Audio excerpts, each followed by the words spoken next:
నమస్తే, welcome to BRK news.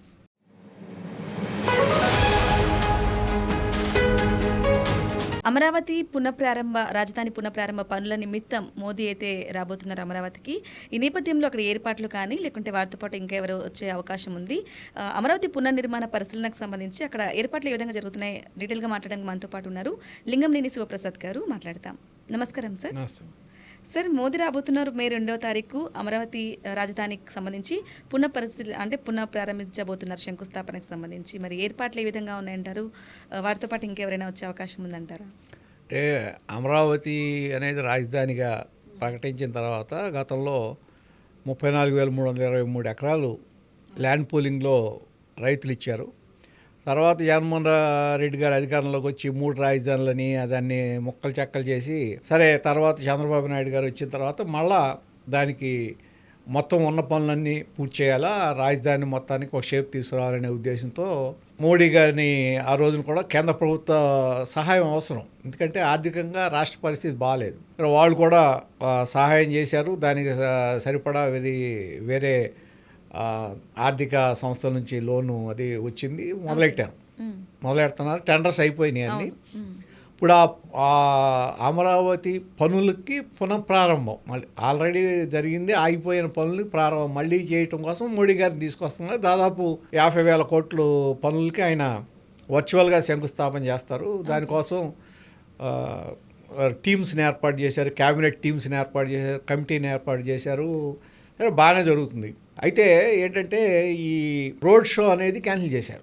Okay, road show ఏం లేదు, బహిరంగ సభ. రోడ్ షోలో అని ముందు అనుకున్నారు, కానీ అది కుదిచ్చేసి దాదాపు 1 కిలోమీటర్కు 2 కిలోమీటర్ల లోపు జస్ట్ ఆ ఏరియా వరకే పరిమితం చేశారు.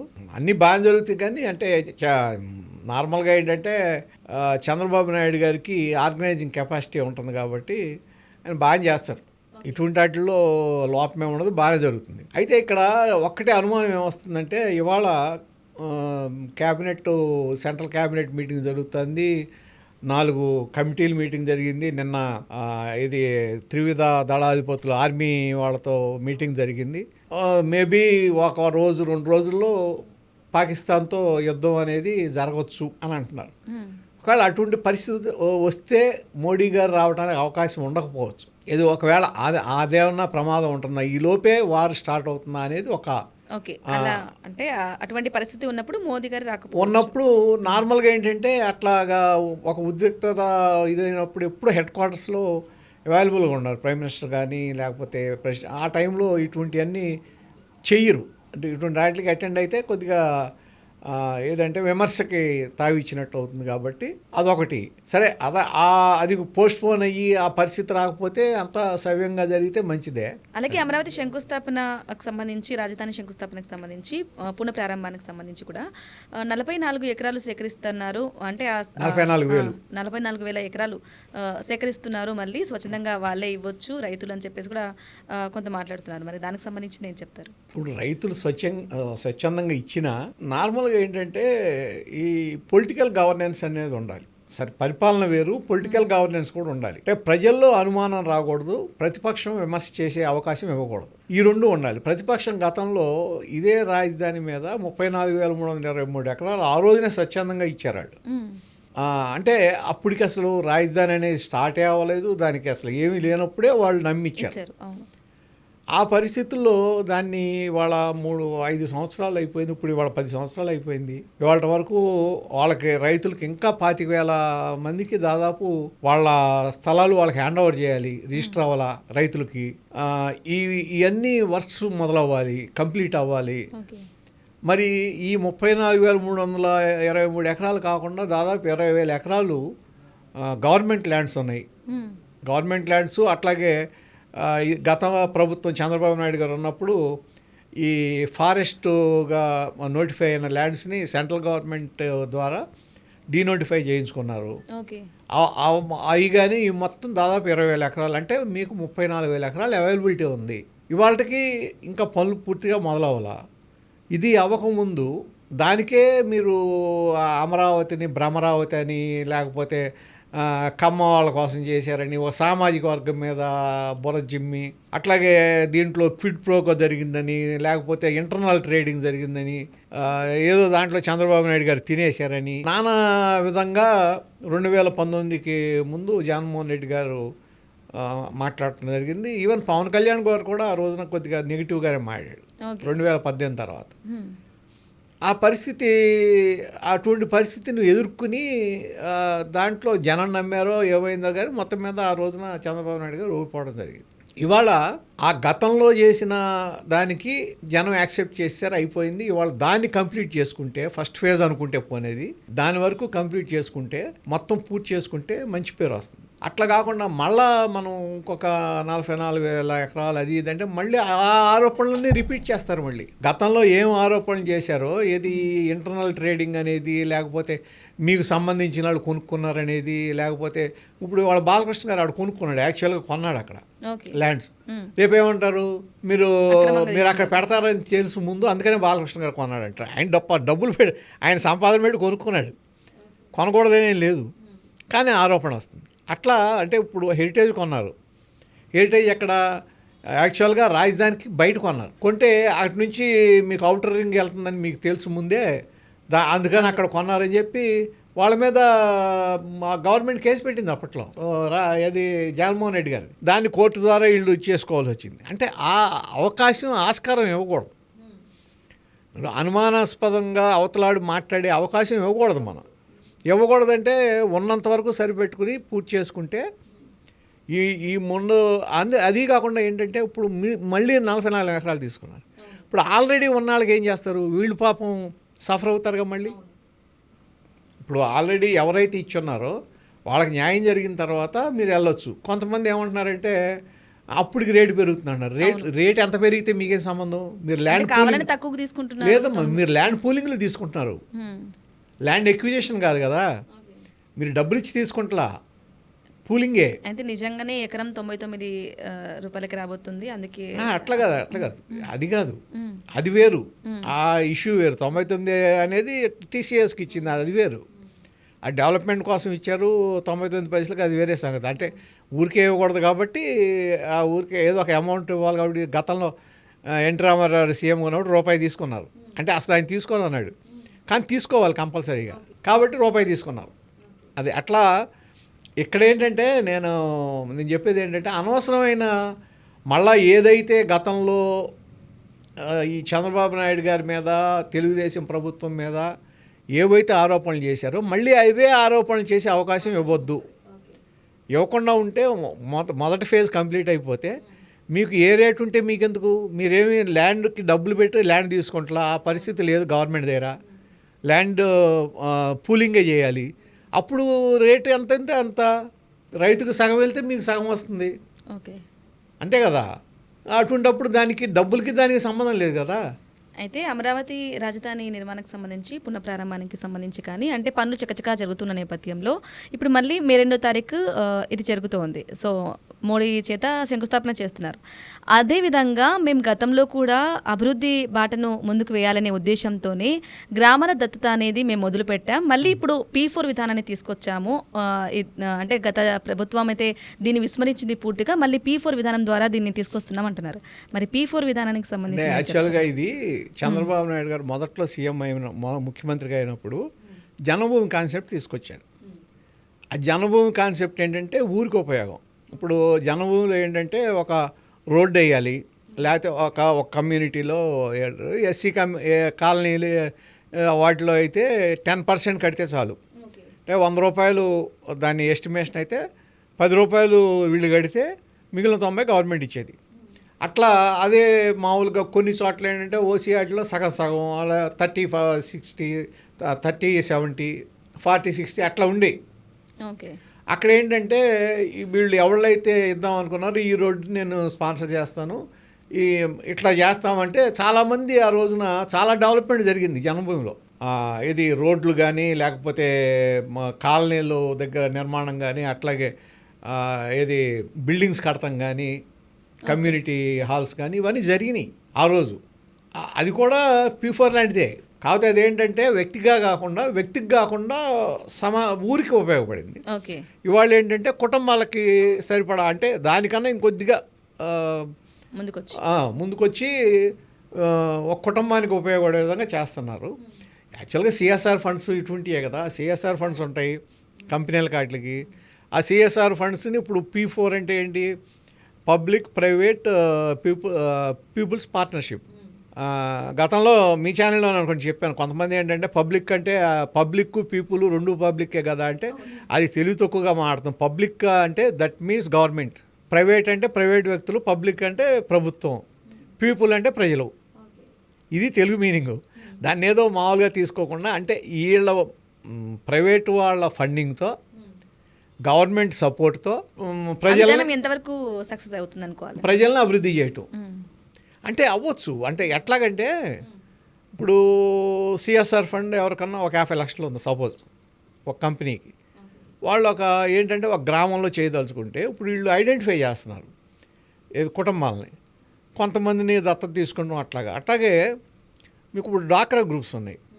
ఇప్పుడు ప్రతి ఊళ్ళోనూ డాక్రా గ్రూప్స్ ఉన్నాయి, బాగా చేస్తున్నారు.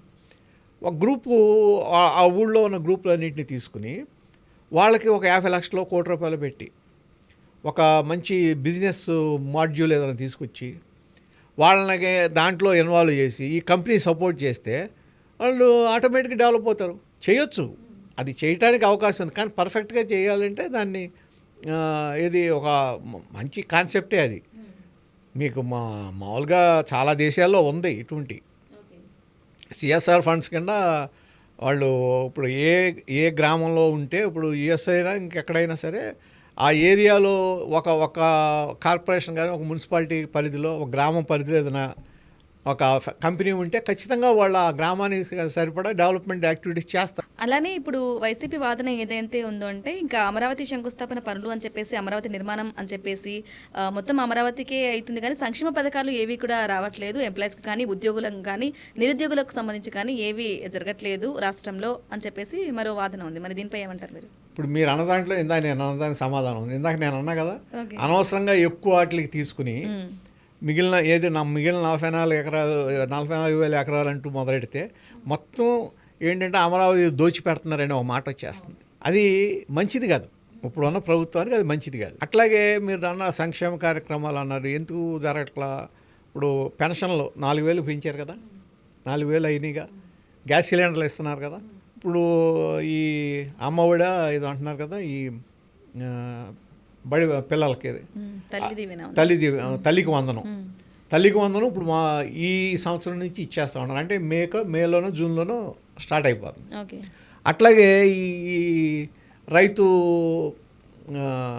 ఎన్టీఆర్ రైతు భరోసా అనేది ఉంది కదా, అది కూడా దీంట్లోనే ఇచ్చేస్తూ ఉంటున్నారు. అంటే 2 మేజర్ అయిపోతాయి.